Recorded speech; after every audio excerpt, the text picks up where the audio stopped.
And what I really like is there's 3 comp courses that when I did my research for this event, I looked at, and they're Bay Hill, Riviera, and Torrey Pines, because they've already played there this year. So you can kind of get some data from those similar courses. And in those events, he finished no worse than 18th. And in his last 5 events, he's gaining 5.2 strokes tee to green, 1.5 off the tee, 2.9 around the greens, and what is great today, and I'd love to see it coming back, is, man, that dude can roll the rock. He is picking up 3.5 shots on the field and putting his last 5 events.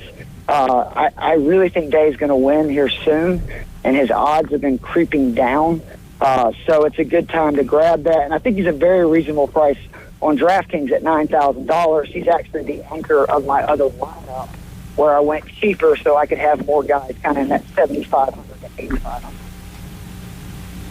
Keith, you there? We're losing you a little bit.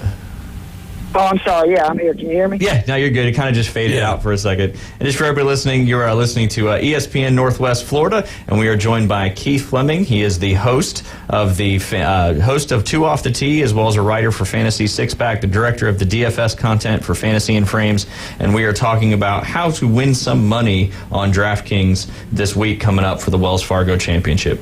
Keith?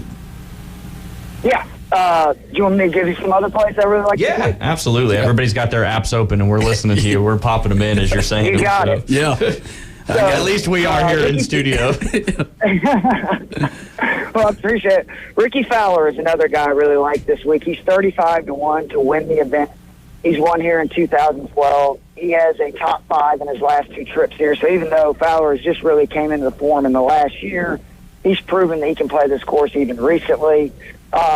Fowler has 6 top 20s, 5 top 15s, and 2 top 10s in his last 7 starts. Over his last 5 events, he's gaining almost 5 shots tee to green. I think Fowler's another guy that he will win this year. It's just a matter of when. And obviously at a course like this, I think he's got a chance to do that. Sahith Theegala has been another great story. A guy, he's 8,200 on DraftKings this week. He's been playing incredible. Again, I talked about several events